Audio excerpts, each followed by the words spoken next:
and recommendation of National Election Commission, we will on Friday, the 7th to Sunday, the 9th of February, host a national convention under the theme Stronger Together to finalize and legalize our decision. The details of the process and procedures will be discussed and approved at the convention. However, I wish to extend my thanks and appreciation to all of our participants for trusting and believing in us, and for the excitement and enthusiasm that we have seen since the process commenced. We are inviting all participants to gather on Saturday, February 8th, 2025 at 8 a.m. for a parade to our new party headquarters on the Tubman Boulevard, opposite the YMCA where we are now, for the opening ceremony of our convention. Come, let's reunite. Come, let's show love to one another. Together,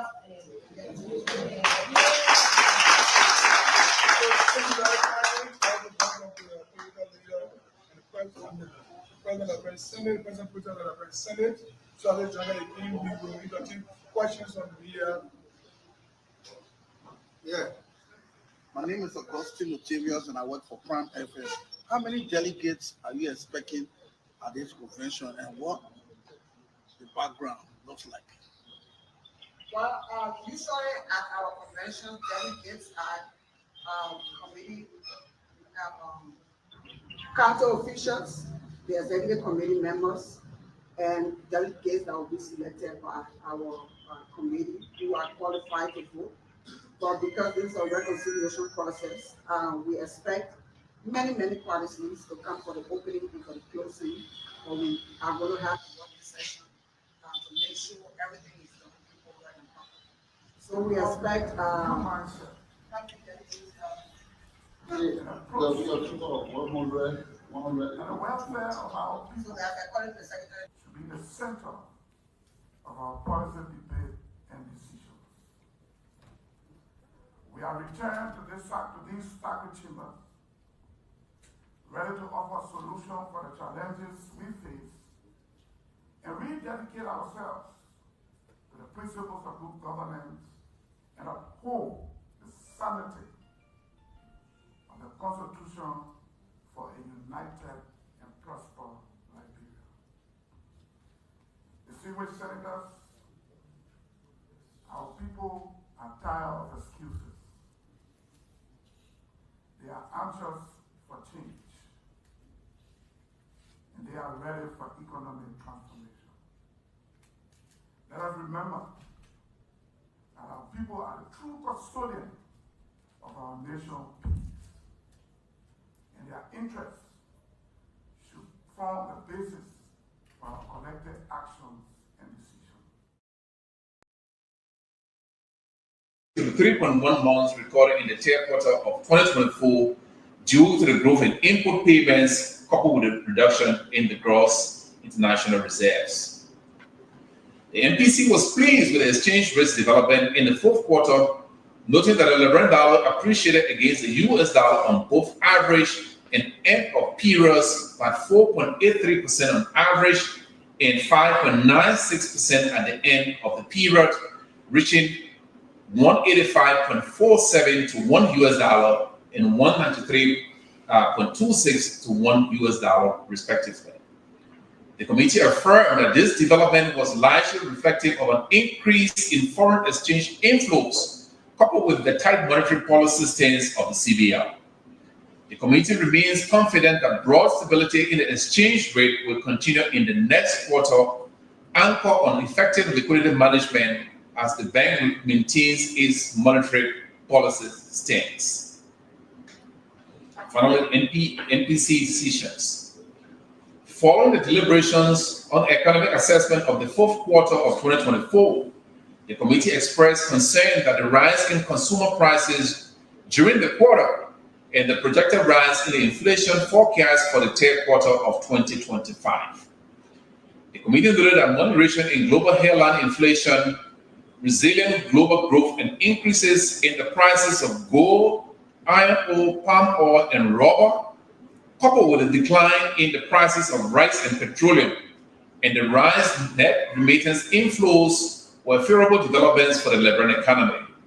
The committee also welcomed the quarterly growth outlook for the Liberian economy and acknowledged that the spark in the exchange rate.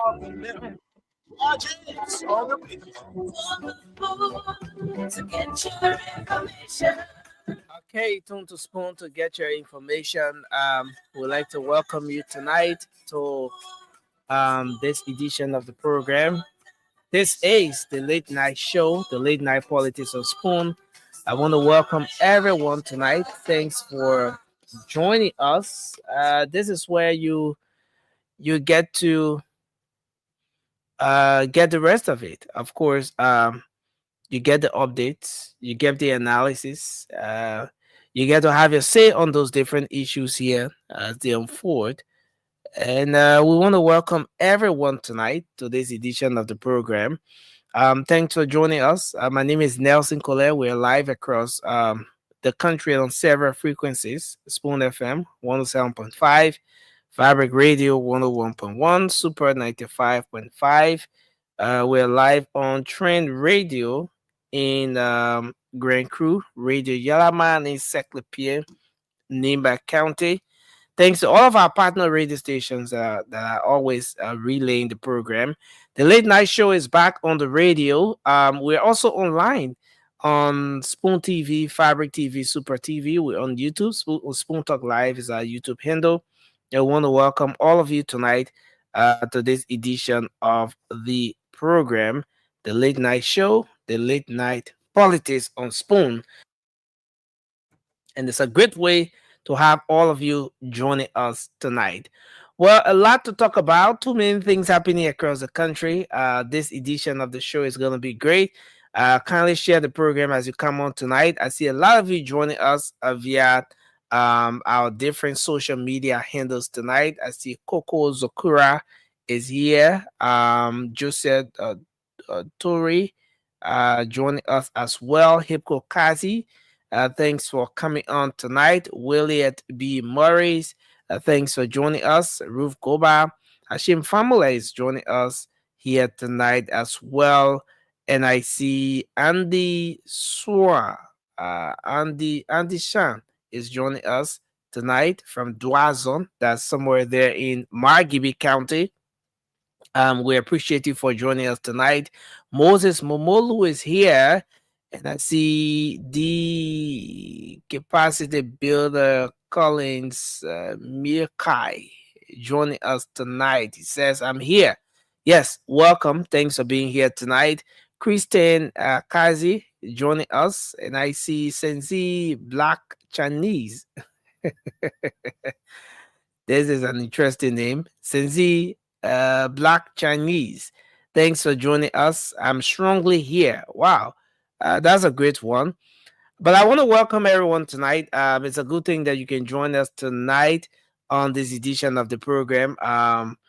We didn't have a show on Friday due to some technical issues beyond our control. And our apologies to all of our folks. We promised, to create room for on the Friday editions of the show.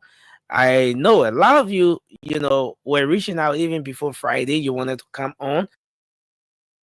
But again, our apologies, man, that due to some issues within our control, we couldn't bring you a show on Friday.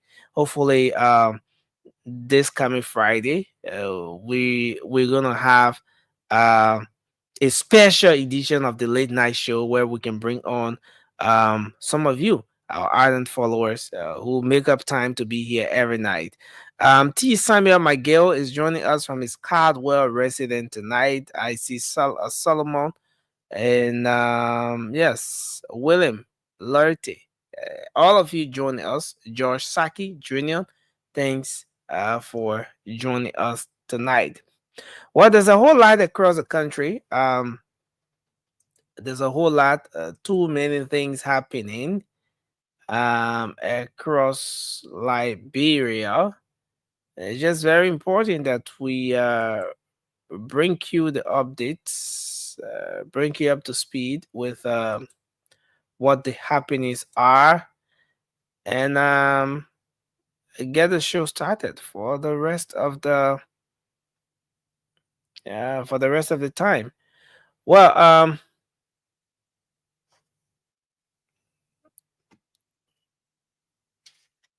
yeah. So as we get the show started tonight, let me do this. Gotta make some very quick adjustments. But thanks to all of you for joining us. I want to appreciate you. We will bring the updates. I will bring the team on as well. I see the guys setting up to come on. Cindy trying to recharge and refill. All of that going on all at the same time. Yeah, so it's gonna be a great show tonight. Too many things happened over the weekend, and we didn't have the time to really digest those issues, to really go through those different things that went on over the weekend, and all of that. So we're hoping that we can have the time enough, you know, to go through some of those happenings uh, across the place. So, yes, welcome to the show tonight. Let me go across and bring Cindy on. I see. Uh, okay, Cindy, I see you on, but your webcam is a little above your head. You Mm, know, yeah, maybe. All right. Okay, so I think it's good now. I better Yeah, now. sorry. Okay, your mic is on. So yeah, it's good to have you on tonight, Cindy. Thanks for joining the show. Thank So you, how's it? Nelson. Well, I'm good. How you doing? Yes, I'm doing good as well. Okay. Um, yeah, and it's a great thing that we can be here to talk Liberia, to talk about the issues. Well, there's been a whole lot going on since the weekend up until now. Um, like the pages, every single day, the pages are flipping.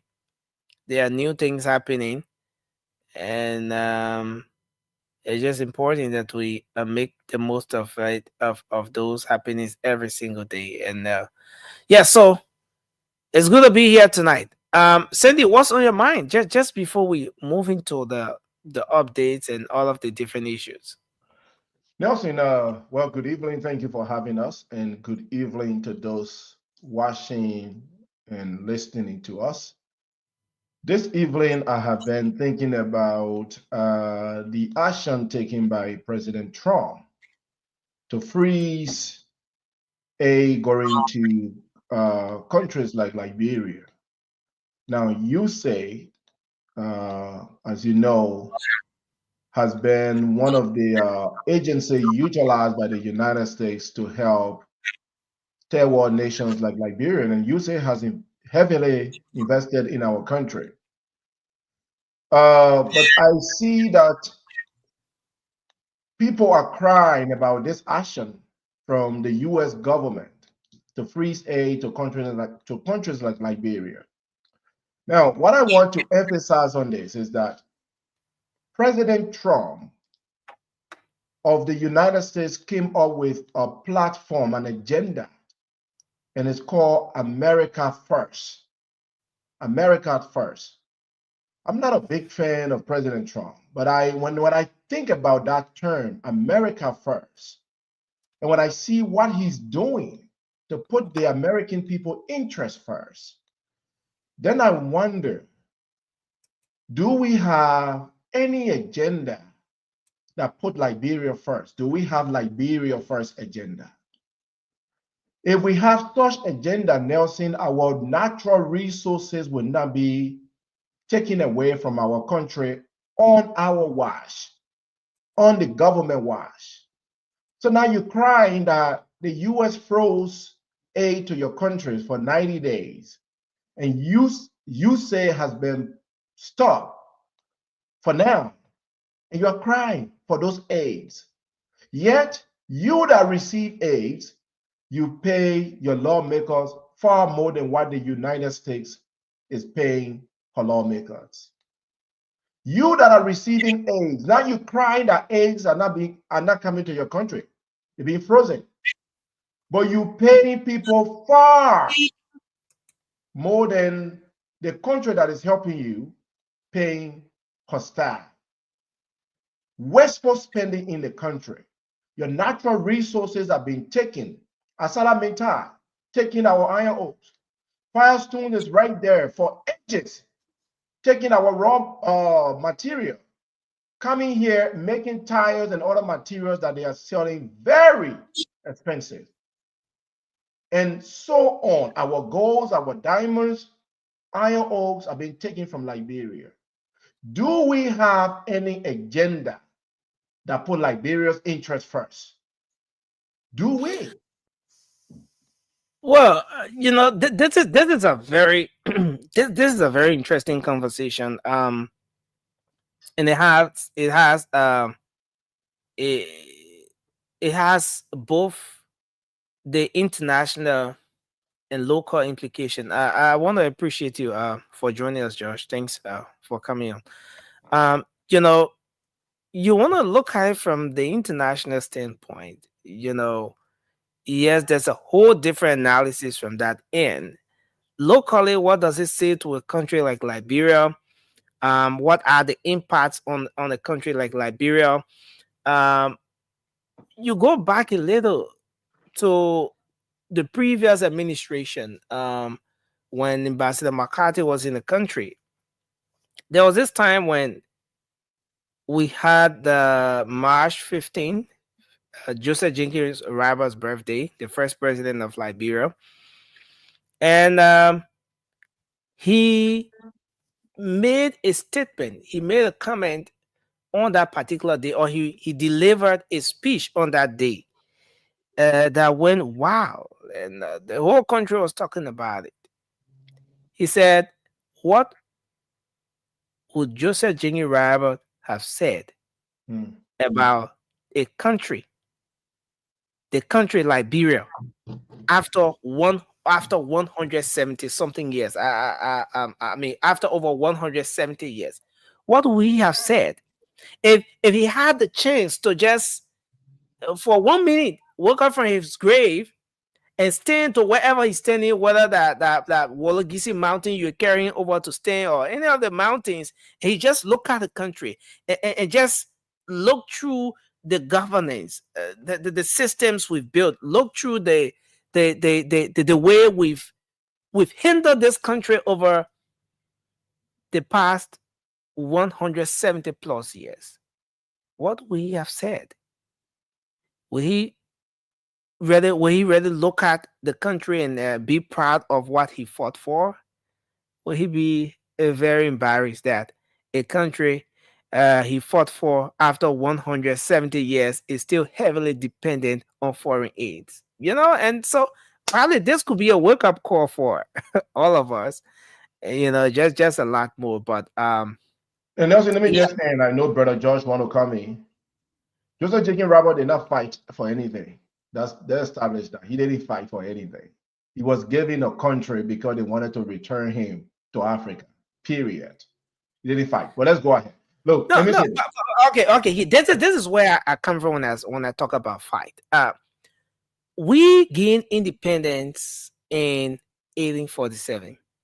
Now we can talk about the 1822, 1839 colonial Commonwealth period. We don't want to go to that aspect, but let's look at how long it took for greater nations, the bigger powers across the world at the time, to recognize Liberia as an independent country. I mean, his first term, the first term he served for, the first term he got elected for, he was more like going across to different countries, trying to establish bilateral relations with those different countries, trying to make the case for Liberia so that a country, this small country on the west coast of Africa, would be recognized as an independent country. A lot of those other countries did not recognize us earlier. but that's a whole different one to get into. But yeah, you can that's where I spoke from when I I got, I, mentioned. I got you. Look, let me end on this. And I hate the fact that I'm using Donald Trump's voice tonight. But Trump said something again that really hit me out. If you are an independent, he said African nations are a serious country. Then the people came by and started to attack him. And he said, look, if a country who gained independence over 50 years ago cannot build infrastructure, simple infrastructure on its own, that country is an unserious country.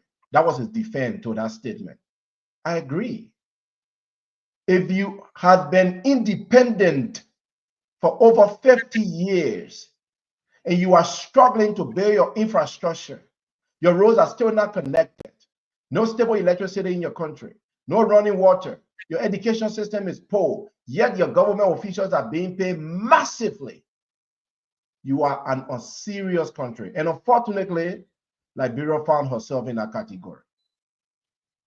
Well, thank you, Sandy. Josh, you want to do your opening quickly? Let's hear you. Thank you, Nelson. My opening is kind of a little bit drawn from a live broadcast that I watched yesterday on I think it's um Steku Sheriff. His how they call his station, I think it's called Liberia or something. Yeah, I just forgot the title. And there was this guy who called. He's he's visually impaired. He recognized himself. And they were talking about the speech our president gave in Dar es Salaam, Tanzania. And they, and yeah, it was. I'm going to quote him verbatimly, right? And he said, President Bwaka did not plead our case. President Bwaka, I don't know what's wrong with him, but everybody that is free and brother, they go to the place that they're talking about. How were you managed? Is that how will you secure funding? What are the funding you're looking at to bridge this gap? And then you are there talking about my friend and brother. Everybody that friend and brother to the president here. Then he go, they have to call him up because he couldn't finish talking. So I think our continent is in trouble. We've always had leaders, and usually we kill the good ones. We get rid of the good ones, and then those ones that are very inferior to the West, we keep them in power. And those are the people that we want around because they feed our egos. And that's a problem. And I agree with Donald Trump. And I disagree with my brother also here for what he said about Joseph Jigen Rawa did not fight for anything. Even if Joseph Jigen Rawa did not fight for anything, Joseph Jigen Rawa had a vision for Liberia. Joseph Jigen Rawa thought that a country that you will be a president of, that country will progress. That country will be a country that will compete with America because he knew that Liberia would not be equal to America forever. Not because we came from there as slaves or our forefathers came from there as slaves. I think that was a vision, and that vision is what the former ambassador was asking for. That vision that he had, how will he look back at it now to see exactly where it's going? How will he feel about Liberia now if he was alive and he was looking at us? How will he feel? I think that's the thing. So Nelson, let's have a wonderful show. I think our president has failed us. President Bwaka is failing us by the day. And it's ridiculous how people are still defending this government. And let's see, because we've already lost hope. And I think a lot of people who even voted for this government has already lost the hope and they lost the plot. So look, let's see what happens. Thank you. Well, thanks a lot, Josh. And we come here because we want to see our country make progress. And this is where we are. And I want to welcome all of our folks tonight to the program. Look, there's a whole lot going on here. And we have seen over the time the issue with the impact of drugs on our country. This thing became a major conversation in the country, especially during the electoral period. Um, a lot was being said during the campaign, and even after there was the win for this administration. So much attention, so much emphasis was on the issue of drugs, the fight against drugs. A task force was set up to fight drugs in the country. And we also saw the first step taken by the president to do the drug test. Fast forward, there was a conversation in the corridors about the need for drug tests to be a prerequisite for anyone to, you know, serve in key governmental positions across the country. Well, the debate went on. Others argued that there wasn't any law to back whichever policy that was, and there wouldn't have been anything such as a drug test because you be going against other people. Why others argue that this could be a policy that government could push. But fast forward, we've gone 1 year and we're still talking about the situation with drugs, the young people. Senator DeLone, when he took over, established a rehab center. And the rehab center, after he did the cut in his salary, that rehab center has been where has been the one of the places in the country where the disadvantaged youths have been catered to. And just on the weekend, he was speaking to them and telling Liberians that I cut my salary, but this is where it's coming to. And I'm proud to say that I'm using my salary to at least fight drugs in the country. I mean, all females were graduated from his program at the rehab center. But the main issue here is that the LDEA had a press conference on the weekend to say that they confiscated a huge quantity of heroin from a lady, a Kenyan national, at the Rabat International Airport. This lady, according to the LDEA, was bringing the substance in the country on the instruction of a Nigerian national. And the individual, the recipient, the person who should have received this item in the country, goes by the name of Abel Soma Widia. Abel should have received these items from the lady on the instruction of a Nigerian national in Thailand. Now, the total cost over 380 million, 80,000, and this is what the LDEA is saying to us. But I want us to go back a little. After 1 year, have we made any significant progress with respect to the fight against drugs? Are we still at the same place talking about this particular fight against drugs? Even with the rehab center set up, established by Senator DeLone, to which he said a very good portion of the cut he did in his salary is going towards. Is there anything we can look back on to say that there's a decline in, the proliferation of narcotic substance across the country? Are the number of disadvantaged youth reducing now in the country? Are we making progress in this fight? Has the task force made any significant impact with respect to the fight against drugs? Okay, what happened to the conversation around the drug test for public officials? I want us to start the conversation from here, and let's start with Josh. We're going to move to Sandy next on this particular issue. Look, Nelson, I said it on this fair platform that President Waka was serious about the fight against drugs. Fast forward 12 months later, I'm exonerated. He said he was doing drug tests, did not mandate drug tests for everyone, but was doing it voluntarily and asking people to do it voluntarily with him. I thought that would have been something like put in the policy that if you want to work for government, please do your drug test before you come. Or it's a requirement that you do your drug test because I am the sole person. I got the power to appoint you. If I appoint you and say it's a requirement for me to give you this job, that you do your drug test, I think it would have been something good for him, but he did not do that. Now saying he also set up a committee, you know, on the same drug thing. Since that time, we have not had one press conference for that committee. We have heard nothing. Everything just died.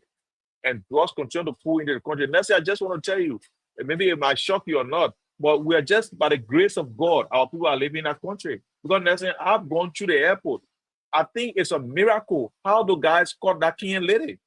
Nelson, I go there and everybody rush in there to get bags. Nobody bag gets checked. So I think maybe that was intelligence that was on this particular lady, that this lady is coming to the country and watch her. She's bringing drugs.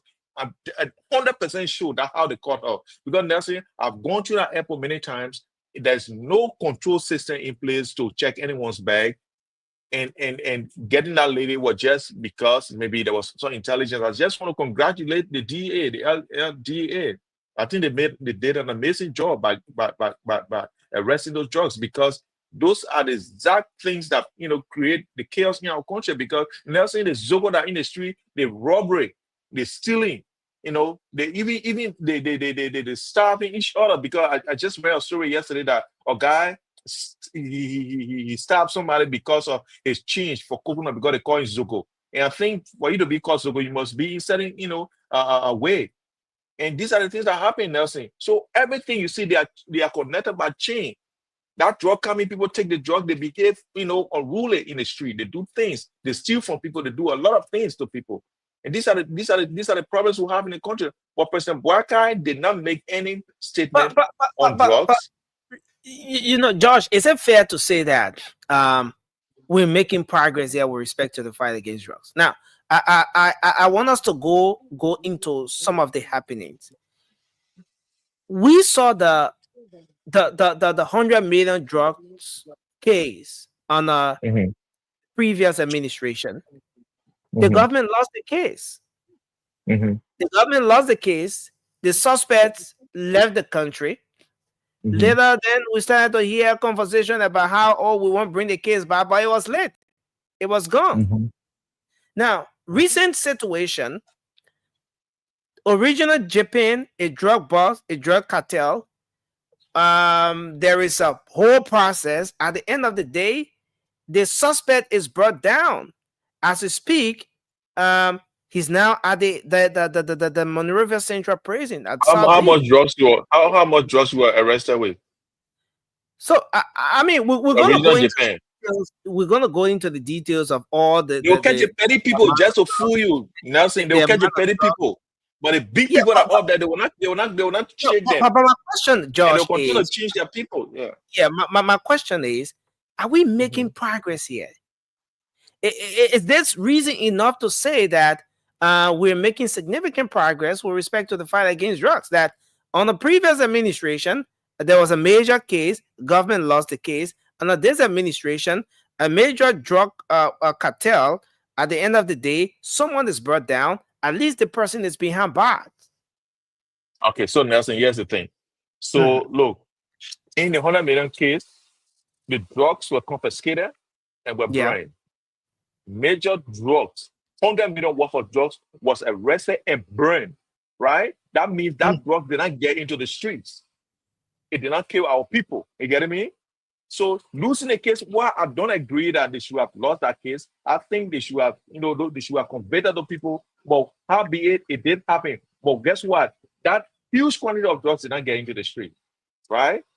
That was good for our country, right? Even though, there was no conviction, but the drugs that was meant to go in the street did not get there, and there was a big blow to the cartel that importing drugs in the country, because they lost 100 million and maybe even more. So Nelson, what I'm trying to say is that I understand that this Japan thing is a good thing. I think it's a step in the right direction. But look, I don't want to put a cat before the house. I don't think there's any major, improvement in the fight against drugs. I think it's just rhetorical that people just come and say it only because it makes people feel happy about them. But I don't think there's any effort being made. If effort were being made, Nelson, we have seen a lot of changes at the LDA. We have seen a lot of policy being passed to make sure that people who even take drugs will be taken care of or taken off the street or done something. Something will be done. But no, nothing is happening. Doesn't Zogo I say passing the street. The only ones that can be to that the don't place that the one that that he find he want to help, that the one you can take. Government is not doing anything. There's no government plan for drugs addicts or drugs dealer or anything. So Nelson, it's sad. But look, I want to acknowledge that it's a step in the right direction, but I don't think it's a major development in the fight against drugs. No, I want to understand. It's a step in the right direction, but it's not a Yes. major achievement for No. this administration. Yeah. Because if you ask me if Japan had $100 million worth of drugs and was arrested and then convicted, I'll be like, that is great because that cost of that whole supply chain, right? But how much drug the guy was arrested with? Not much. Just listen. Okay. When they convict in the years. Yeah, go ahead. Yeah, go ahead. No, go ahead. Conclude. Yeah. I say just what we want to listen to is let watch and see how many years you're going to go into prison for. Those all will be deterrents, right? Because all we want to make sure is that people are deterred from doing the wrong things, right? So let's see, because the gravity of the crime will determine the gravity of the crime will be dependent on how much drugs were caught with this guy. We are talking about two cases here. In one case, the drug was being confiscated, but the government let go the actors. Yeah. The government lost the case. Yeah. So, yes, you have a point here when you say it didn't go. It didn't go to the market. So, to some extent, the users did not get access to it. In this case, the drug was confiscated. Mm-hmm. The actor was brought to book. He's now behind bars. Mm-hmm. I mean, which of the two is a more significance to this whole fight against drugs? That's it. I said it, and I will repeat myself. I said this is a step in the right direction because we have moved one more step, right? That the alleged criminals, right, are put behind bars. I think that's a good thing. But guess what, Nelson? Did you watch the clip yesterday when the DA had a press conference? I watched the whole thing, Nelson. The lady who brought the drugs in the country, now her handcuff on him, but the boy who they say supposed to receive the drug, her handcuff on him. Can you imagine that? The lady who brought the drugs in the country, now her handcuff on her hand. She was walking. Okay, I think you can see her here. But the boy who they say supposed to receive the drugs from her, he had handcuff on her hand. Is that serious deterrent for people? We want to see the foreigners paraded before TVs with handcuffs on their hands to prove to the people that what you're doing to our country is wrong and we need to get rid of you. But the lady was swinging her hand, but the Liberian boy who was supposed to receive the drug, he not received it yet, that he didn't put handcuff on her hand. Thank you. It doesn't make any sense to me, but it is what it is. That Liberia, if you get money, you can survive anything. So I think she got a lot of money. So handcuff will not go on hand.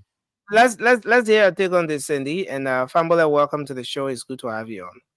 Well, I thought this was a dialogue between you and Josh, but thank you for the opportunity for me to express myself.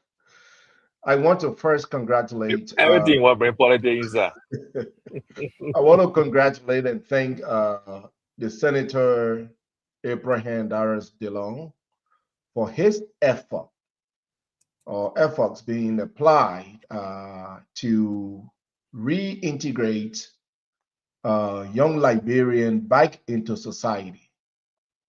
The fight against drugs cannot just be an issue solely reliant on the government. And I say that again, it cannot just be only the government responsibility. All of us, Liberians, whether in Liberia, outside of Liberia, have greater responsibility to ensure that none of us are left behind. And unfortunately, a lot of us are being left behind. Our young people are being left behind. So I want to thank the Senator Darius DeLong for his part that he's playing to ensure that young Liberians are reintegrated into society. I also want to use this opportunity to also thank Jojo. I believe her name is Jojo, but on social media, she's referred to as Coffee with Jojo. Jojo has been one of the fighters fighting this drugs epidemic in Liberia,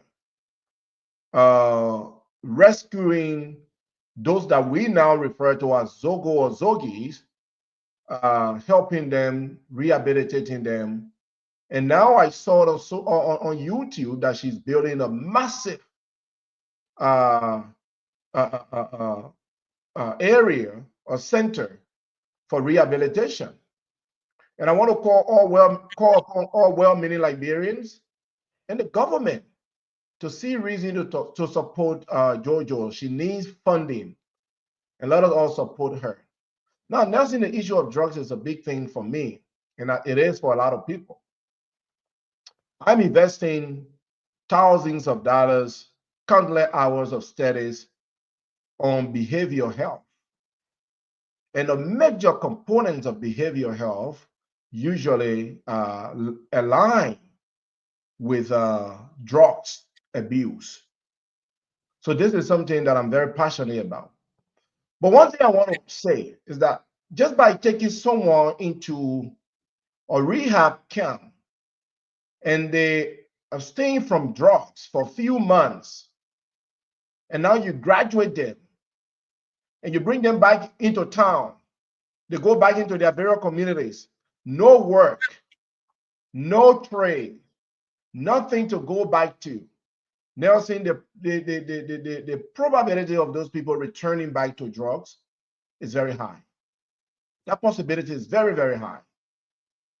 So I hope that as individuals like DeLong and Jojo are making effort, the government here, wisdom, will also start to look at technical areas, vocational trainings for those people that are going through these rehabilitation programs, so that they will not just come back to society with nothing, that they can come back to society with something that they can do with their hand, so that they will not be dependent on drugs intake. You know, I've listened to most of those people, right, and say, I got into drugs because I got frustrated. I got into drugs because I lost my job. I got into drugs because I don't have parents. I don't have sponsors, right?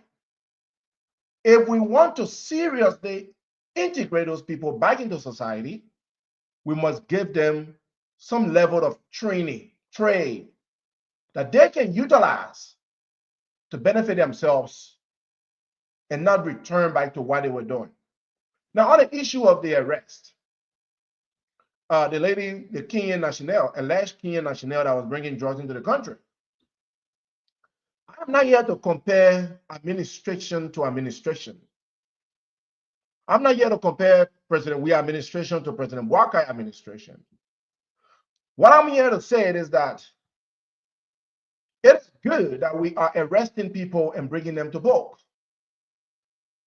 That's a good step in the right direction. Does that mean we are making significant progress? No. So that's where I agree with you. I can still go to Liberia today and my bags will not be checked. Nelson, it depends where I'm passing through. I've entered Liberia, I've said on this show, through the Rabo International Airport. I've entered Liberia by just walking from beyond my house and going to the Africa bush and, you know, coming from Africa that way, or driving into Liberia. In most of those cases, it's always, my son, what did you bring for me? My brother, what my cold water? They will never check your bag thoroughly. If I just hand you the $5 for cold water, but in my suitcase I have a human hair, And I'm saying a head. I'm not saying head or head. Or maybe I have, hundreds of thousands worth of drugs. Now for $5 cold water that I gave you, the entire country is going to suffer. Nelson, our security sector needs to be strong if we are going to fight drugs seriously. Most of what come to our country don't come through RIA. It don't come through the Rabat International Airport. It comes through the bushes. The same way the Burkinabes can enter Nigeria illegally. And they can stay there. And they can occupy our forests. It's the same way the drugs are coming to Liberia and occupying our land. We got to have strong measures. But I'm telling you this, it's not an easy fight. The great United States is still fighting this drug war that was declared many years ago before you and myself were born. The US has not been able to fight drugs law from Mexico right here. I'm 3 hours away from Mexico.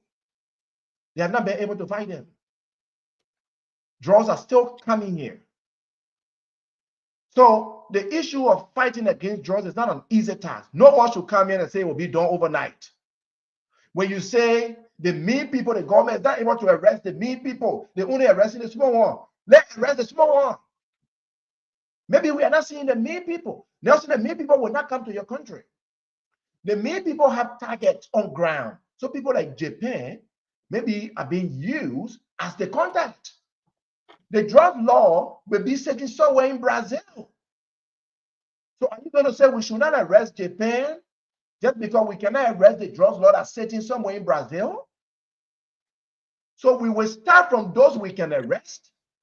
And as we arrest those on our ground, it will deter those that are sending the supplies from outside of our country. So I recognize the effort of the government, and I say, let's strengthen our border security and ensure that we minimize. I cannot say totally eradicate because that may be impossible. But let's minimize the illegal entrance of foreigners and the illegal entrance of illegal substances. Thank you, Nelson. Thanks a lot, Cindy. Just before I move to Fambole, Cindy, when you just take a look across government, comparing the emphasis that was on this whole issue about drugs, the influx of drugs, the proliferation of drugs across the country, comparing that to what we see now, are we making progress? As yes, and I know you said you don't want to compare with government and what other government did and all of that, but are we making progress? Or are we still in that same spot that we were in about 1 year ago when we sang the song about the proliferation of drugs in the country, how the previous administration was not doing anything to combat drugs in the country? Is progress being made here? Nelson, I don't have the statistics to speak to it, but what I can say this. The government we know, I've said on this show, has not made significant progress to revamp the Liberia Drugs Enforcement Agency, the LDEA. We saw that the president came with a level of energy, appointed folks in that sector, but we saw what happened with the LDEA. And since, in fact, they haven't received the necessary resources and financial empowerment that they need to fight drugs. So apart from the fight that happened there and the dismissal and all that, but LDA have always said that they do not have the necessary, they don't even have the vehicles to go around the countries, right? So when we are going to measure that, we say, no, the government has not made significant progress or efforts. If you really come into power and say drugs is an epidemic, it's a serious thing, immediately empower that institution. empower them, weaponize that institution. And I'm saying it positively. I'm not saying use weapon to kill anybody. I'm saying give them the necessary empowerment to fight. Thank you. What you Thank have declared, as an epidemic, in the country. So in that area, I think the government need to step up. Again, that also has to do with border security, Nelson. You can't talk about the LDEA and not talk about immigration and not talk about border security. LDEA alone cannot fight drugs. Immigration has a part to play. Thank you, Cindy. And Vasco, thank you for recognizing the 1 hour. You first, you will come on the show. Let's take our brother Famole. Famole, your take on this issue. Well, thank you very much, Nelson. It's always a pleasure to be here on the show to discuss issues relating to our dear country, Liberia. You know, many a times when we come to these discourse, I've always said it countlessly, we should not come as prophets and prophetess of doom. Let us come and discuss the issue of our country with logic and tolerance. Look, drugs is not something that we can just, politicize. We should not politicize drugs because even sophisticated countries that has all of the necessary institution, they have all of the security and everything in the fiscal domain, they are still struggling with the issue of drugs. Liberia is a small country, and you cannot compare the rate at which people are taking drugs in Liberia with any other country, not even the United States, that has all the sophistication. Look, the issue of the drugs should start from the House of Legislature because they are the ones that are making the law. They are making the laws. And if we have good laws on our books to tackle the issue of drugs, then now we can mandate and we can pressurize the executive because they are the one that enforce and charged with the responsibility to enforce the laws. So there is no household in Liberia that have not had this problem. But are we strengthening institutions to help us to minimize this disaster, this pandemic, or this epidemic? Are we? No. Many of the institutions in Liberia, they only focus on one aspect of the drugs. They only focusing on rehabilitation. But what happened after rehab? Many of those people go back to their normal lives. And then there are still triggers.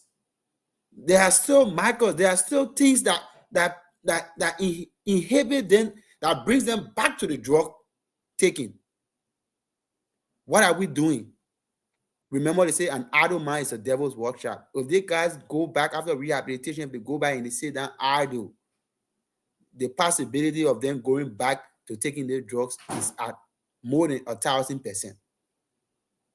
I agree with Sandy that there are few people who, like what happened with Senator DeLon today was excellent. We should give him, all of the necessary commendation and tell him thank you. Coffee with Jojo, I followed her for a few times. She has been doing extremely well. And also Joshua Blackie, I think I saw a program like that for him before with the rehab. Bly. Okay, thank you very much, Bly. He's also doing well on that end. And, and this is a collective effort. It should start from community level. And, even the religious people can join the fight. The churches, not to only go and preach about how people bring money to, for offerings and other things. You should also preach about, how we can sustain the household. Because if somebody get a child being, on drugs, you think they'll go to that with all that praying, they're praying over there. Yeah, well, why it is true that prayer help, but they with that state of mind they have, they will not want to put, the thing is supposed to put in the offering basket, they will not put it there.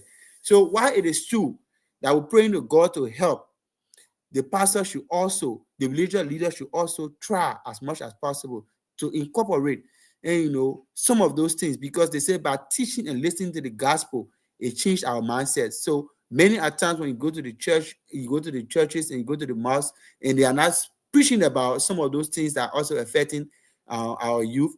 It also, derail the process of the government. So government going to work, but it takes every one of us, our effort. Let us stop this negativity. Let us stop being too political about things that is affecting everything. That's the problem with Liberia now. Every single thing has been politicized.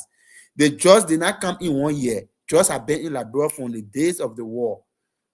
Drugs have been in that country. So the only way that I can say, and I continue to say on these shows, is that it is a collective effort. All of us have to work towards this process.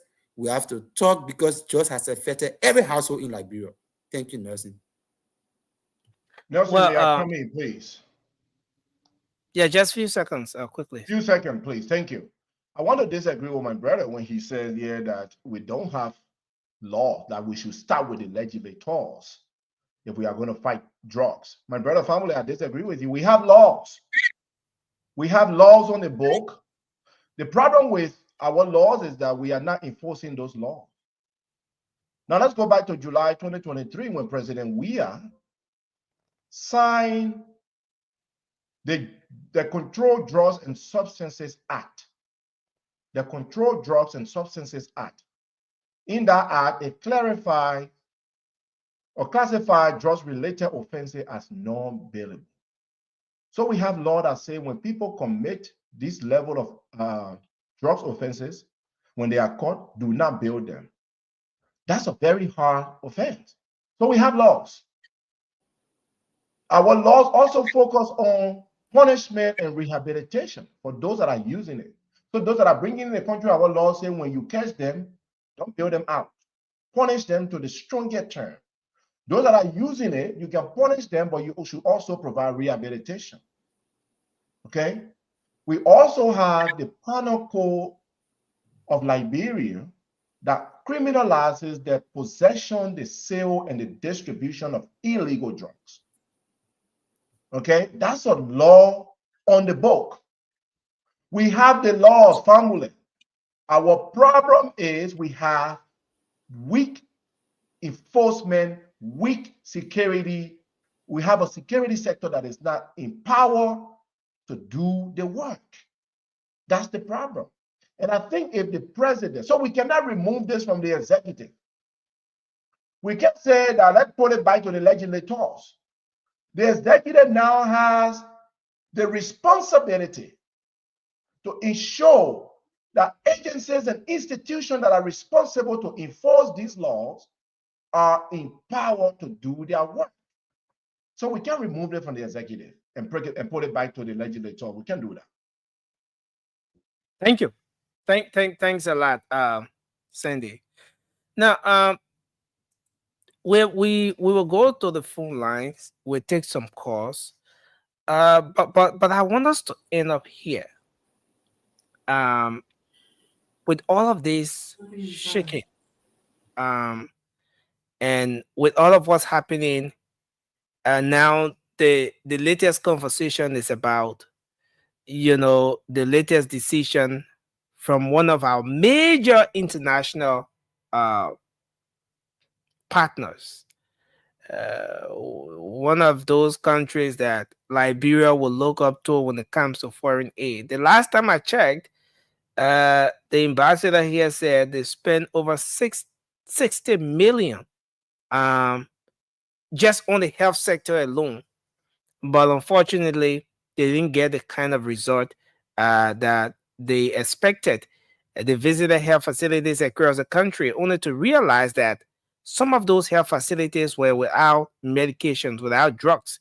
an indication that the 60 plus million they spent at those facilities did not bring about the kind of result they expected. Now, with this latest decision about a cut down on aid, especially with USAID. And I followed today at some point when even senators were raising concern about the situation and all of that. But this is not just with the US at this point. Across the world, based on the crisis and all the different happenings, the challenges that countries, bigger nations across the world are faced with, this thing about aid is scaling down gradually. Now, where does a country like Liberia turn next? How does a country like Liberia put herself in that position where she become independent? Now, we know that no man is an island. One way or the other, we are interdependent. We depend on other countries and stuff like that. But where does it, at what point does a country like Liberia, in fact, where do we start from to gain that independence as an independent country? Wherein, even with the rate at which aid and all of those things are scaling down, that we'll continue to see the kind of growth, the kind of progress that a country will want to see in the 21st century.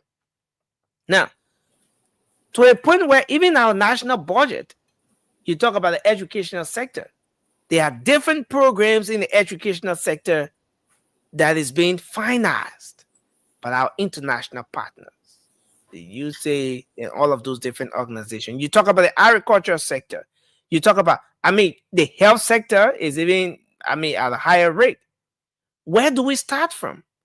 I want us to end up on this conversation from this point. And let's start with you, Josh.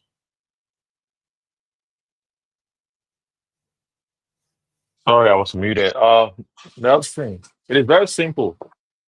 I think this is a global thing. I think Trump has come.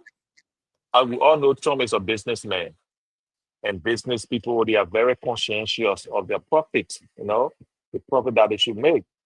So Trump is running America like a business, while Joe Biden was running America like a charity, right? So you find out that things have changed. And I think the only thing that Liberia can do in this instance, because the fiscal space is tightening, they have to reduce salaries. Okay. That's what Are you comes talking in. about further harmonization, the same harmonization the CDC Exactly. got, and then up to now, some people Exactly. are still crying from harmonization? Exactly. Look, Nelson, let me give you a topical example. The way economic work is not the way most people think about it. For instance, I'm not trying to denigrate the lawmaker, Senator Dillon, but Senator Dillon came to power with $3.50 in your account, right? After just 3 years, No, Senator Josh, Dillon had you believe that TV have 50 cents story? You really believe the senator had TV have 50 cents in your why he account? declared, unless you tell me that he was lying during the declaration, that why he declared. He said he only had $3.50 in his account. And I don't think the senator was lying. And I like people who are honest. You know what I mean? He bought only $3.50, right? After 3 years before he went to the pool, he had 97,000 in his account, right? Nelson, tell me, somebody like that, if you reduce salaries for people like that, and you put the money out there to even develop infrastructure in the country, you getting me? It would benefit us because guess what now? The reason why he had a 97,000 in the account because he's not spending it. And for my money to get put a buy for in the market, people have to spend. So I think the only thing the government can do is to cut down salary, even harmonize, go below harmonization because we don't have the money. That's why Jala and his friends can talk about all that thing. We collected more revenue than ever in the history of Liberia. But guess what? What is happening now, Nelson, is not just going to hurt big people. It's going to hurt the kids in school. The women and children are going to hospital. It will hurt them because USAID has been very instrumental in helping Liberian economic situation that they were helping in women and children, medicine and stuff Yeah, in across the hospitals, different sectors of the across country. I all the mean, to the sectors, point where building when we're hand making pumps. our budget, Yeah, to the point where when we're making our budget, we also we take father into them in. consideration, yeah, we We factor father in them in. the AIDS and Yes. everything So coming in. so But Nelson, this mhm. government has to do something to take in the physical space. They have to reduce salaries, Nelson. There's no if But or Josh, but about it. do you think salary reduction is the only way forward, given where we It's find ourselves now? now, I think so. Because Yes. here's the thing: you reduce salaries, hmm um, the person who works as an office assistant, receptionist, let's say the person is making 150 USD. Now you Yeah. reduce the salary. hmm Obviously, you're about to drop, make a cut on that person's salary. That person's salary will now drop from $150 after tax deduction. It goes to 140 thereabout. Now, if you are going into that, you're hmm gonna be talking about something like 100 or $90 or so. What happens to the No, fact that no. that person needs to send their children to school? They need to eat. They need to get transportation. All of those different aspects. So Nelson, and I think you're right. And thank you for that question because I know you are playing the devil's advocate, right? Because I know that you understand more about this than you're saying. But here's the thing: when economists talk about reducing salary or creating fiscal space, what happens is that there is a threshold, right? Because our minimum wage now is 150. You cannot reduce 150 again further, right? So all you need to do now is to go to the higher earners, those people that make 5,000, 4,000, 6,000 a month. That's where you deal with them. You bring it down. So what happens now, Nancy? What's going to happen now is that money you take it away and now you put it into building roads. You find out that tradies, people who can do trade, they start getting job, right? They start because guess what? If you building roads now, you see the border and London started road facing the road, right? And they are being paid. They will go in the market to go buy. Then the woman in the market they will buy a goose. You get me? Because if you get all the money to Geelong will put in your account, you will get 97,000 there. But what the other poor hungry? You see it? So just simple. Make those strategies, put the money, take the money from those people that are going to keep it in their bank account, take it and put it in road construction and put it in building bridges or building hospitals and building those things, or putting medicine in hospitals. You see it? Because now if you don't do it, you give all the money to them, they'll keep the money. And once they keep the money, they put that in the market will suffer because nobody will buy from them. Because the people who sort of spend, because guess what? The people who not get money that they can spend money. Like, Yeah. the poor people that don't can spend money. So if you give them the money to do small trade and this and that, people that are building road on the road, that digging, doing shovel work, doing other things, they will go in the market and buy. And then they put like that's how the economy is going to work. But if you say you still stay where it is and give all the money to the big earners, they're going to keep the money and the money will not circulate and you will suffer. Okay. So That's the simple, let's simple put it this answer. way. Let's put it this way. Just before moving to Cindy, we Mhm, always say in Liberia, we sit on the old mat to mhm, plot the new mat.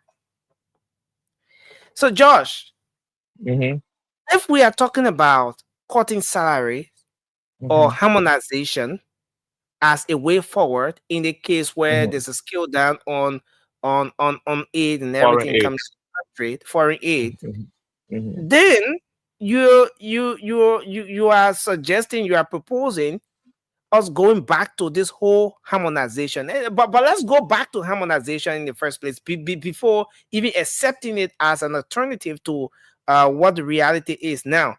Um, Mhm. Josh, what was the major improvement the harmonization brought about? What Thank was you. what was that major thing the country achieved as a result of cutting down salaries?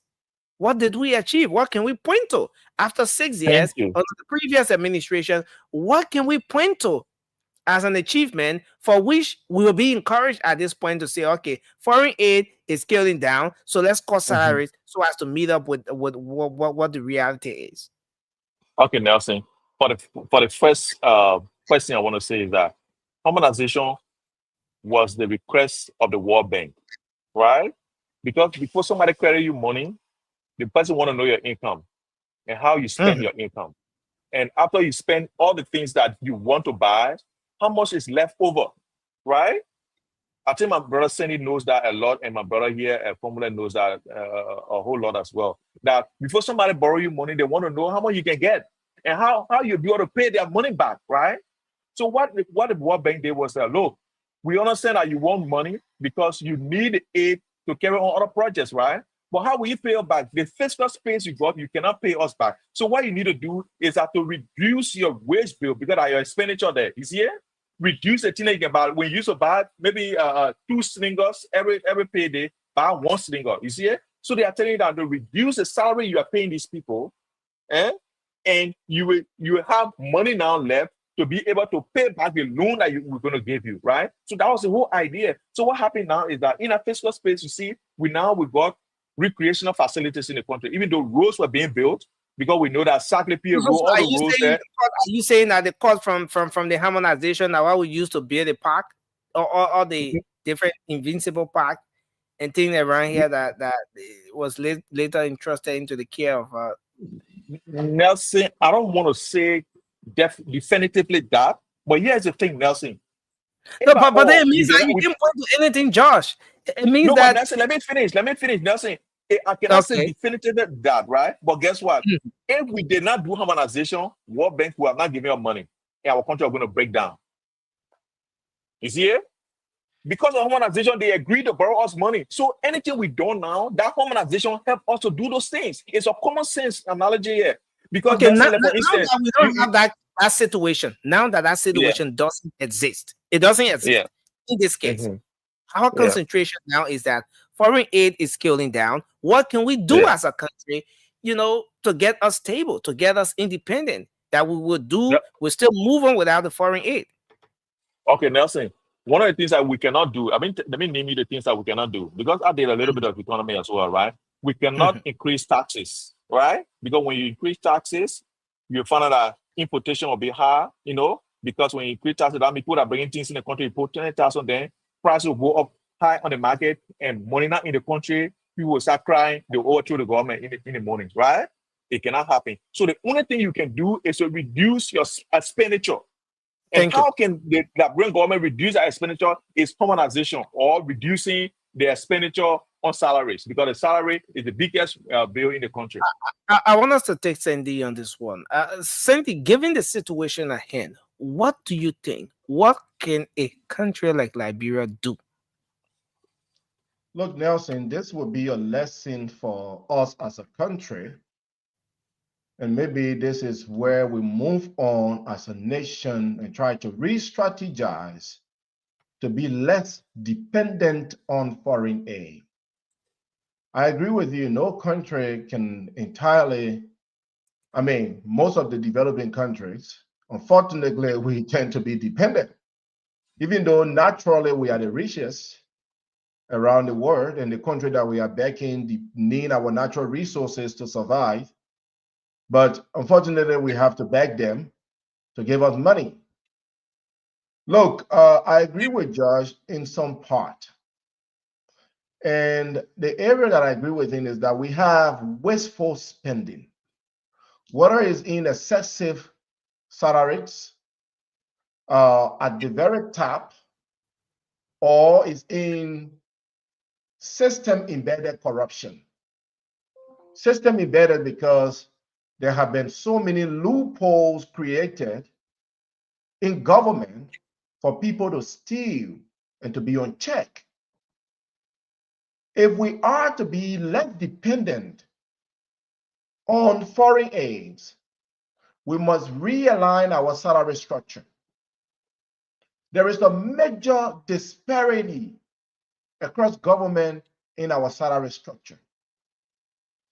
Few people at the top are making so much compared to those that are actually doing the work, the frontline fighters. So I agree with George. Do not go and test the frontline fighter. Don't test the doctors, not the nurses, not the police, not the teachers. In fact, those people you need to maybe elevate them. But Nelson, Nelson, Even and in this Liberia, situation, they should be elevated. yeah, you can elevate them. You And can then we elevate. shouldn't touch them. If Listen, Nelson, look, my brother, you know, rep, because Cindy, sorry to interrupt you, because the whole thing here is that uh it's like you're going with George in this whole conversation and there's a reason with I'm respect coming. to this salary cut. Is this the only way that we No, can? it's not the only way. But if Okay. this foreign aid, stopping of this foreign aid, it is going to affect us in the short term, then we should take short-term measures. There are long-term measures we're going to take, but we need to tackle some short-term measures.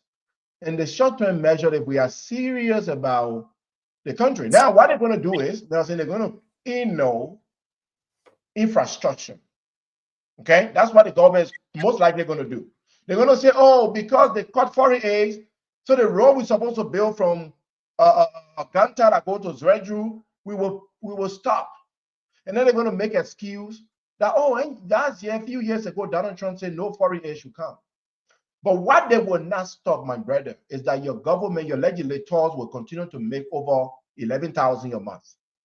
And I'm quoting my representative of District Number 3, Grand Jida, Honorable Jacob B, who says he take home 8,000 salary, and I mean he make 8,000, and then he get 3,000 for gasoline every month. So that's $11,000. So let's say that statement is true and it came from his mouth. Nobody forced him. So each of the representatives at the lower house are making 11,000. Senators should be making more than that. Nelson, if they are serious about nation building, we just talk about drugs, we talk about strengthening the security and border patrol, then let those lawmakers reduce their salary. It don't stop there, Nelson. Let the executive, starting from the president, look at the president and the vice president and the speaker of the house and the deputy speakers, look at their budgets, for God's sake. Why? And now we are complaining that another country says, I will not send you my money. That, again, I said it earlier, Donald Trump is working on America's first agenda.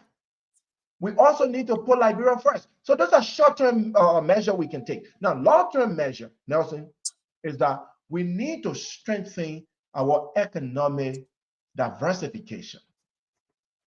Long-term measure, that means put people back to farming. Government must heavily invest into agriculture, agro processing, right?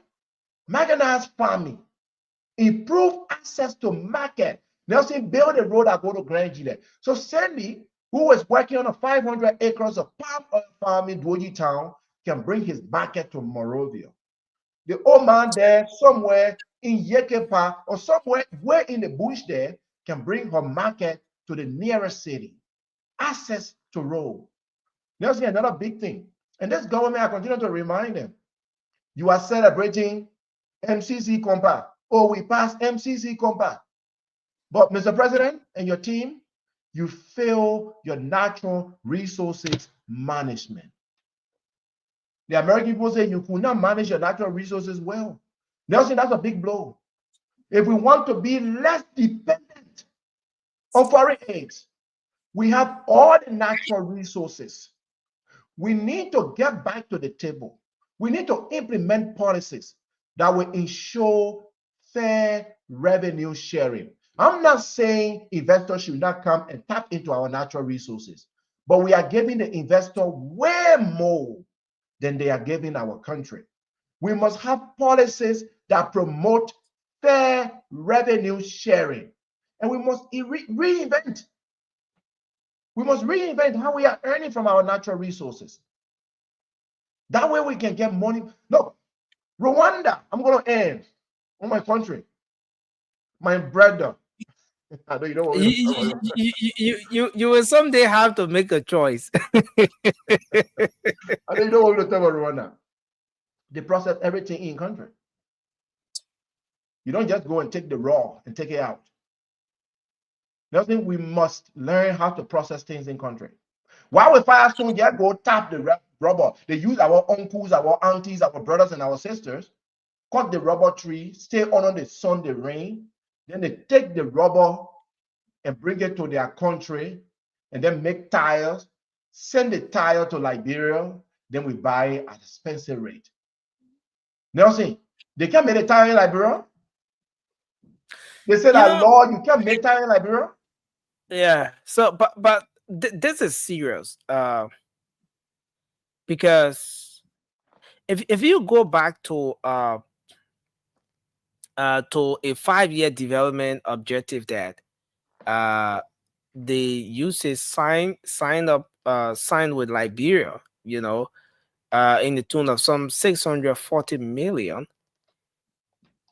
In the period of 5 years, the uses signed an agreement with the country, with Liberia, to support our developmental priorities in the tune of 640 million. And what has been happening over the time is that annually, every year, the USAID will allocate some 114 million towards these different areas of priorities of the country. Now, but if we are at a point where this 114 million is going to be going away gradually based on the action or the decision that has been taken at a higher level, then where do we stand? And sending you, I mean, we can talk about the need to invest in the agricultural sector of the country, the need to cut down on salaries and all of that. But is it a long-term plan? Is it a short-term plan? How long are we expected to start to benefit or to feel the impact of those measures we're going to take? And these are some areas of concerns we should be looking at as well. Or should we be talking about the fight against corruption? Or should we also be asking as to how much the country, Liberia itself, is losing to corruption? Yeah, You know, Nelson, yeah, well, sorry for yeah, interrupting. yeah, no, just conclude, then we can get Fambule coming in. Nelson, corruption is killing us. I always tell people the civil war we had is nothing compared to the corruption that we have now. I'm sorry, people might be offended by that. We lost what, 250,000 Liberians, according to statistics? Yeah, over 250,000. Over 250,000. But do you know how many people corruption is killing in that country? How many children are being killed? I mean, dying because they can't get the right nutrients? How many women go to deliver and their babies are dying and the women say they are dying? We are killing our people because certain people, few people want to benefit. They want to steal from Liberia. And nothing when they steal too, they come on public forum like Spoon and other forums. They boast of owning properties outside of Liberia. They boast of owning mansions outside of our country. So yes, corruption is something that we must fight. And we are hearing now from people like Mohamed Abdullah that President Bouaka will not be able to fight corruption. That he is unable to fight corruption, which is very disappointing. And from all indicators so far, I can agree with Mohamed that the president is making very minimal effort to fight corruption. Nelson, the aid the American people promise you is not for you, yeah? It's not for you. It's the promise.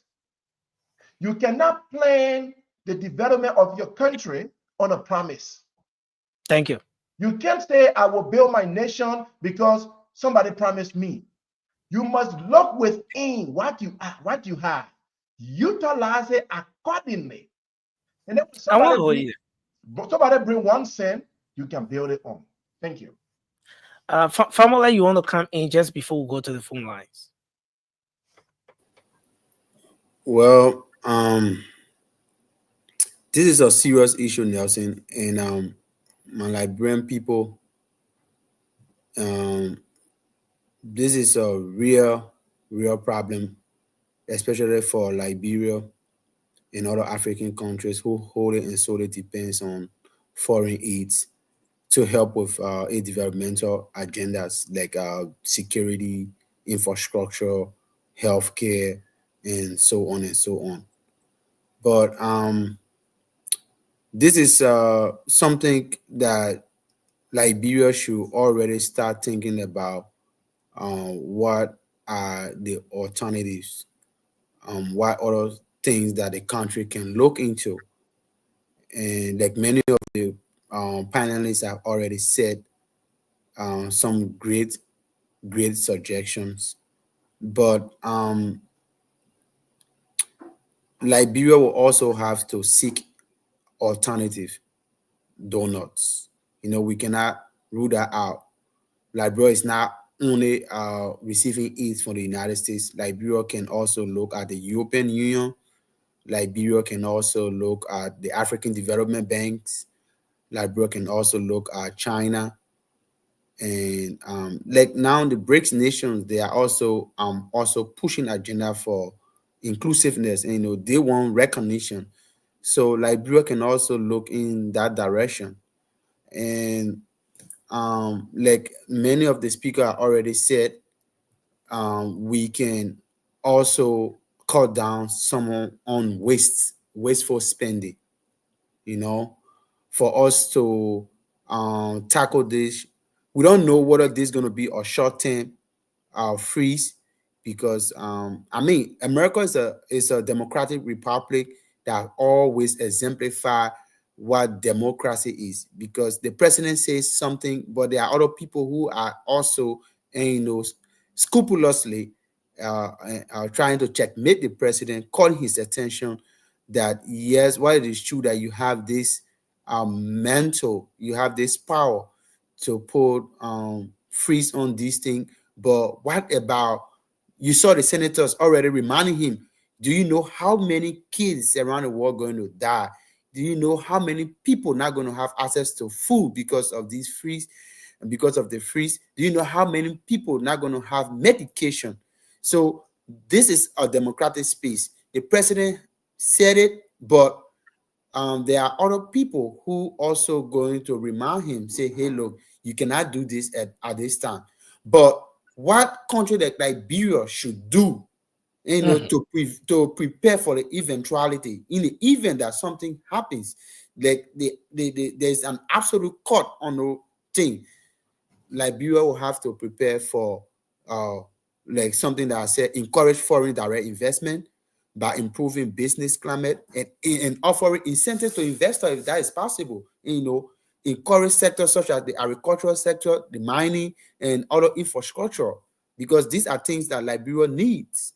If you have people working in agriculture, you improve the living condition of the people, and you make Liberia self-reliance, because this is the self-reliance, and in that issue where we have people going to agriculture, you're going to minimize importation.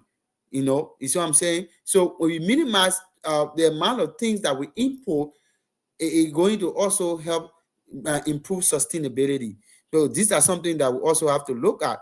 And also, I already said earlier that we have to look at other donors like the European Union, like China, like No, yeah. no. So I'm coming. So since it's not working on the other side, we should start to look on the other side. Oh yeah, So what I mean, if the other side starts to fall apart? look, What my if man, things start to fall apart on the other it's an side? alternative. That's the reason why you have to engage. You don't have to. They say we don't put all our eggs in one basket. But are you saying that we should just keep begging as a country? We'll go beg on the other side when things not working, then we'll go on the other side and go beg? Look, Nelson, our country was structured and situated in this for a very long time, even before you and I were born. You mean So in a begging situation?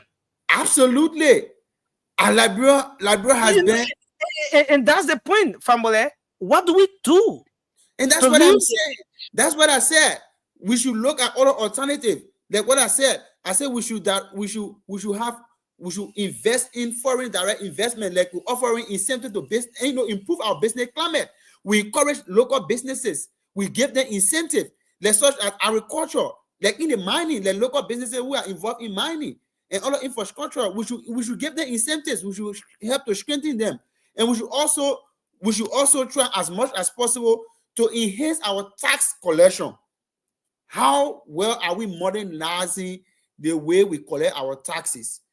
Because these are things that will help the government. And I also said we should try to cut down on wasteful spending.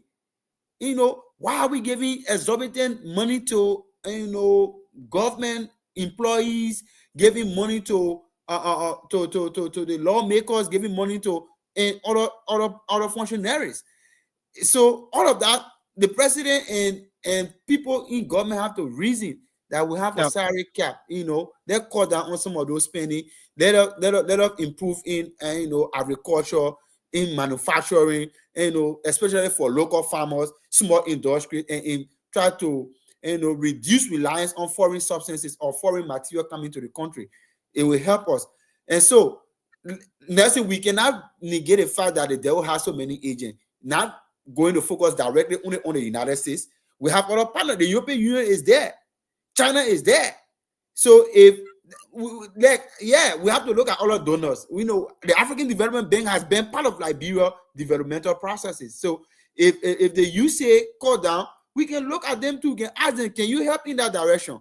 Like I said earlier, we have the BRICS nation now coming up. You have Brazil. You have other people. I know, even though the other countries will come with other consequences, but can we just say that we're going to put all our eggs in one basket and look at the United States? Can we? No, other countries are looking at other donors, so we cannot do that. We have to be open, and open to the extent that we have to look at other places. But the issue of corruption is the greatest and the only impediment to Liberia progress. The reason why we cannot have sustainable growth and development in our country, it is because people are so corrupt. And that is what I call genetic corruption. If the corruption enter a gene, it becomes very, very, very, very, very, very, very hard to get out of the system because it is passed on from one generation to another. It becomes hereditary. When your father is a criminal, he steals from government and cause other people to suffer. Don't think that you're coming back to your father going to born a sin. He's not going to born a sin. He's not going to born a savior. You are inherently corrupt as well, and that corruption is going to go all the way down, and Liberia is not going anywhere until we can have institutions that are independent, that can really, really come and bring people to book, and people pay for all the harm they have done to our country economically and financially. Thank you, Nelson. Thank you. Well, thanks a lot, family. We'll have to go to the phone lines. We'll take just 5 calls and come back and close up for tonight on this edition of the program. This is the late night show, the late night politics on Spoon. The number to call tonight 0555-101075, 0555-101075 is the number to call, and you'll be live on the program tonight. The late night show. Let me put the WhatsApp number up as well, so we can get our folks calling via WhatsApp. Okay, the number is there. Let's take our first caller here. We take 5 calls. Hello. Good morning, sir. Good morning, sir. And good morning to your team of panelists. Thanks for keeping my night up good. So, your name, sir, and where you calling from? My name is Patrick Bodo, calling you from 22nd. Okay. So, I admire the conversation, and the points that have been raised are all very vital points. Liberia can learn a lot from the past and even look into the future. For example, Nelson is my helper, and Nelson is using a button phone. Mm-hmm. I'm using iPhone. All right, I need help, but I'm using iPhone. But Nelson, who helps me, has a button phone. It will tell you, it will tell Nelson something about me. Oh, but yeah. Sorry, let me come in small. What if the iPhone, Nelson needs help, but he has iPhone. He goes to you. He needs help from you, but you got button phone. But what if the iPhone Nelson has is being used for some work purpose or some kind of purpose, other than just taking pictures and all of that? Yeah. That's what I'm saying. Nelson is my helper. Nelson, who helps me, has a botting phone. Okay. Nelson is using a botting phone, my helper. Mm-hmm. I would need the help. I would need help or rely on or depend on Nelson for help for daily feeding and everything. I'm the one using our phone. Huh? Mm-hmm. So it tells Nelson something about me. In fact, there was a time I remember in this country's history, a group of diplomats went to the UN to negotiate Liberia's peace or Liberia's, ask for help. Mm-hmm. And you know why they came back empty-handed? All of them had on gold necklaces, uh, 3P coats, and I mean, and it was so fancy to the extent that even the people, they went to ask for help. So, if you come to ask for help in this fashion, in this manner, it means that you don't even need help because look at the gold, look at the gold you're wearing, look at your watches, look at the coats you're wearing. So it means that the country is not even suffering. Okay. What I'm trying to say in the nutshell is we can learn from the Taylor's regime. I was just a small little boy in Greenville growing up, and I saw what a single logging company did there. It was a logging company operated by also the former city of Magiri County. It's a company, some inland group of company. Look, just from logging alone, my brother, that guy electrified the entire city of Greenville. Well, I'm afraid we are seriously out of time. Yeah, but you want to just Yeah, wrap up? Yeah. let me let my thoughts. So for example, Liberia has the solution to this problem. If you clearly read Article 7 of the Constitution, it tells you what it tells you clearly what the government should be doing. All the extractive industries in this country are areas the government can venture into to make more money and Thank you. employ more people. The forestry industry is one area the government can look into to create more jobs and even improve the economy. If you look at the agriculture sector, it's one area government can go can venture into, create more jobs, and Okay. even cut down. Th- So everything becomes a vicious cycle for us if we still look up to other countries for help, and then our lawmakers, our ministers, our superintendents, and everybody in government makes even far more than what some of these people I are want to hold you doing. there, sir. Yeah. But Thank you very much. thank you. Yeah. There is no Th- time. Thank you for yeah. the Thanks show, a and I lot want to for say your thanks to inputs. all the panelists. They're all great All right. guys, and I enjoy their thoughts. Thank you Okay. so much. Thanks a lot. Let's take this person. Hello. Hello. Hello. Hello. Yeah, good. Yes, you are live. Let's hear you. Yeah, good night. Yeah. Good morning. Yeah, this is Charles P. Cooper, and I'm a silent listener of the show. This is my first time calling on the show. Okay, Charles. It's good to have you on. Let's welcome our I brother AB. call from Coffee Community people. Yeah. Go ahead.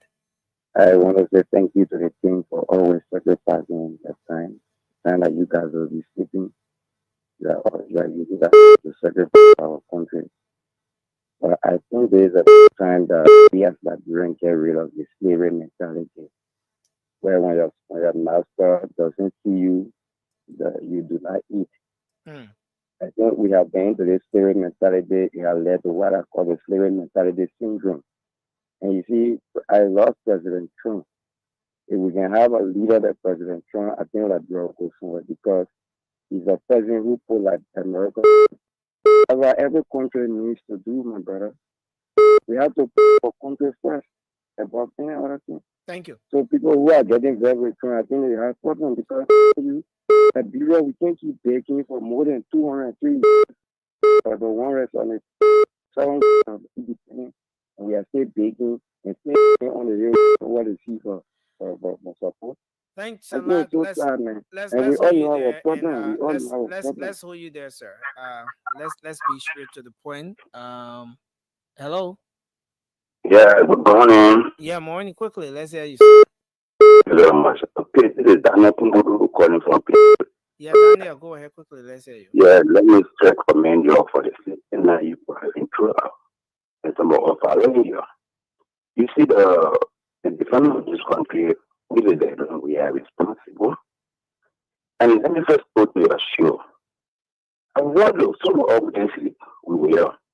What you people in the night what you there, you should be discussing what can the president do or what can we do to see this our country improving. Not just asking why this or is not doing, why this one is politics. This look, it's not helping her. It's pouring up. Let me go show you the point. Look, you people are somewhere in power and one here. But tell me, all the country you probably traveling, how many countries that have decided maybe or Europe or America, okay, let me just say that they pay their people in foreign currencies. They pay them in or the country here, try them to pay their people in their currencies. If you look at one lawmaker is making in a month, our lawmaker in that business is doing without. Why the federal can be put down? Wow, your line is bad. We'll take the second to the last caller. Hello. Yes. Hello, my name is Edu Bengwema Brown. Go ahead quickly, You sir. see, I believe what Donald Trump said. Because in Liberia, yeah, our government officials make more money even than the government officials in America. We are not serious to do anything for ourselves and for our citizens as well as the government officials. So, what Donald Trump has said will make us to be serious, will make our government to take some, good steps. They need to reduce their salary. Thank you. Then we take the final caller here now. Hello. We lost that person. So we have to go.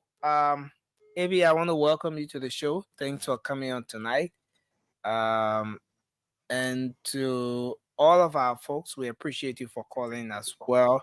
Sorry, we can't take any more calls because we're out of time. So I think we can come back to do our closing. Something is playing in the background. I think it's you, AB. You have to check up your background. But Famala, you want to do your closing, and then George will be next, AB, and then Sandy will take us home. Well, thank you very much, Nelson. What a great show we had tonight, and it's always good to come on here. I've always said, to say things in a positive direction for our country. And to close up today, I just want to remind the Liberian people that our country is not divided, and those political statements are made to keep us encapsulated in psychological and mental warfare. The reason I continually say that is because if you look at the basic prices of commodities on the market, it knows no political party. There's no single person who goes to buy a bag of rice and they say, because I'm a sedition, so my price is different, or because I'm a unity partisan, so my price is different, or I'm from this SYZ political party. Everything that is happening in Liberia affects one and every one of us, and they affect all. So the country is not divided. We are one in our difficulties. So all we have to preach is being positive. Let us continue to hold our government feet to the fire. Let us talk to let us pressurize our representative to make sure that those basic oversight responsibility, they are doing it. And let us make sure that this nationwide cry that the government should cut down on wasteful spending. Let us prevail on them so that they can do that. This is now time to preach negative politics. And everyone today that you see in government, they are brothers and sisters that live in our community. We are one. Let us not allow this issue of this negative politics to push us to drinking from the cup of bitterness and hatred.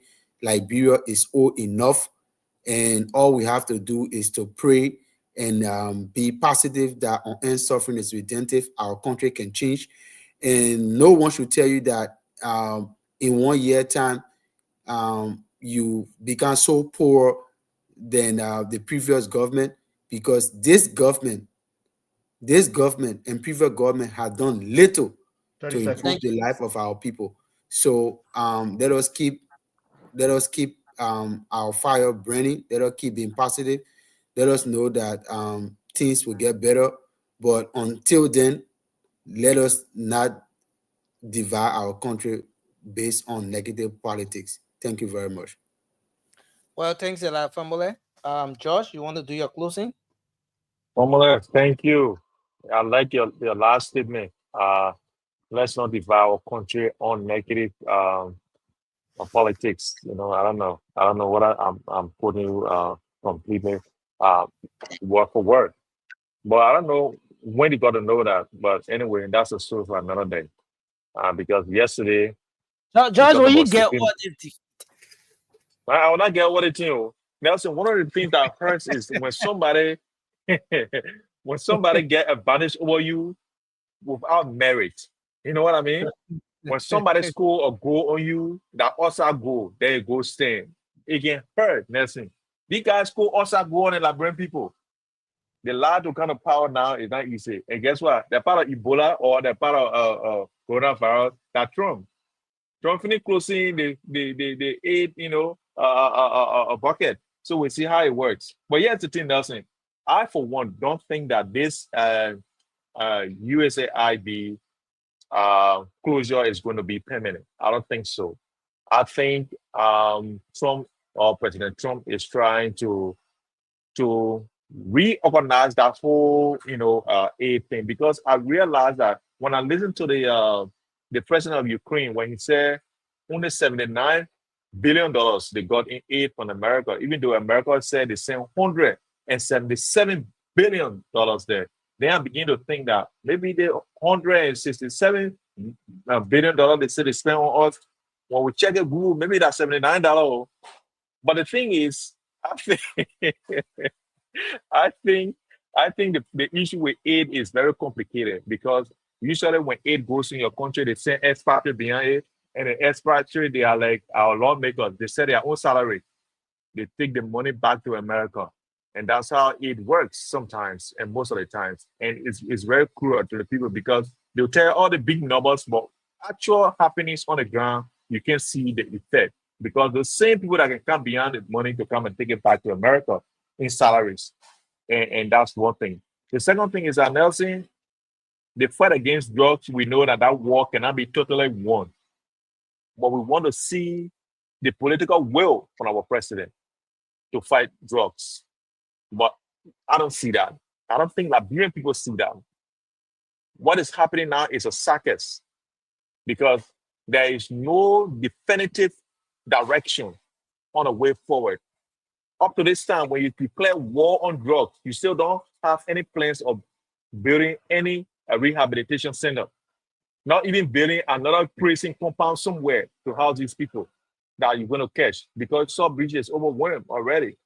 You're not doing any of that, but you say war on drugs. It doesn't make any sense, Nelson. But look, this is Liberia. This is where we are, and this is what you guys brought us to, especially this platform called Spoon.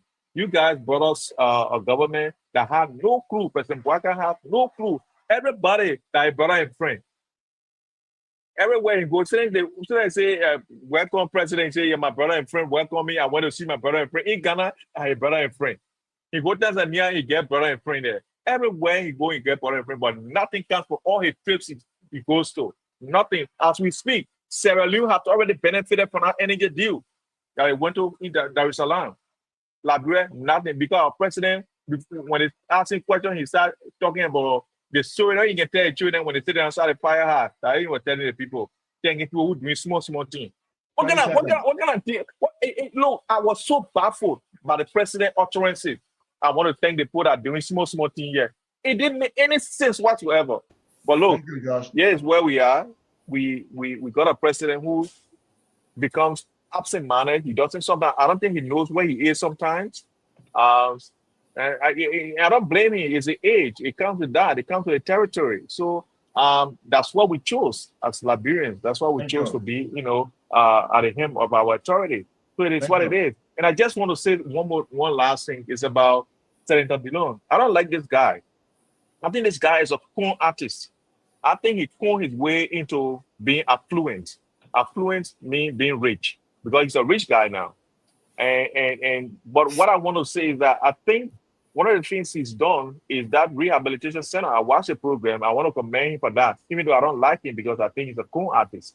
But I want to thank him for what he's done. I think the few people, what we need to do now is to encourage the sisters, brothers and sisters, because I also watched a guy who was a journalist and got into drugs and was Josh, thank rehabilitated you. by Dillon, yeah, Dillon's center. So I just want to thank you for that. But besides that, this president has no willpower or no political will to fight drugs, the drugs epidemic in our country. And I think we've got a long way to go for the next 5 years now because it's going slowly. Thank you. God bless you and God Thank bless you, brother. Liberia. Thank you. All right, Eddie, come in. Even though you did not open, but you can close. Yeah. Let me say We'll thank do you both to every together. one of you. Let me say thank you to every one of you guys for giving me the opportunity for me to be able to come here tonight. I want to commend Senator Delon for the tremendous work that he has carried on in our country, for the massive support that this guy is giving to our brothers and sisters. I strongly believe that Senator Dillon will be placed on the register of history. I strongly believe that history will judge him here rightfully. Besides that, if we can have about five of Senator Dillon in our country, I strongly believe that our country will move far way better, and including Senator Nyombli Kangan Lawrence for the tremendous support that she is also giving to Abraham Darros Dillon for the rehabilitation center. With that being said, I want to be thankful to our president for I want to commend our president for the massive work that he is carrying on in our country. The energy sector, we can see some power grip coming into our country. And so far, so good. I want to thank the Ministry of Public Work for the work that they are carrying on in our country. The guys are doing a seriously good job for our country. They don't go to bed. They stay all night, making sure that our roads and our highways are well paved. I want to be thankful to them. So far, so good. Thank you very much and have a good night. Thank you, Eddie. Well, Nelson, my time. Well, a great show. I want to officially on this show say congratulations to Lofa, the winner of the 2024-2025 County Me. You know, Grand Jide were expected to win this, but we had to feel sorry for the president. So when the president, we noticed that the old man was on the field, we told our players, take it easy. You know, so for the sake of the president, we gave it. But on a serious note, every time Liberians meet on a soccer field or football field, we see unity. We do not see crime, we don't see, Loma, we don't see Bassa, we don't see Mandiko, we don't see Gio, we don't see tribes. We see Liberians. People rejoice, people are happy, we see unity. And with this just ended counting me, we saw accelerated level of unity in our country among Liberians. And I think our government and well-meaning Liberians should really cap on this. Use the talent that our young people have to unite Liberians, to unite our country. Everything cannot be about politics. Most of the young people that play, Nelson, after they play, after this county meet, they are completely abandoned until the next county meet. Those boys go back to their villages and towns or to their daily hustle, play for their communities, and they are completely abandoned until the next county meet.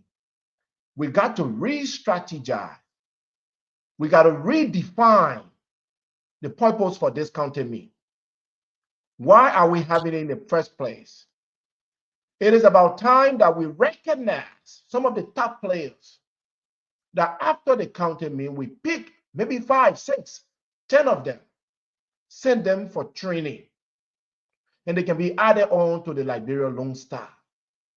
Liberia Lone Star during the days of George Weah and the rest was the best.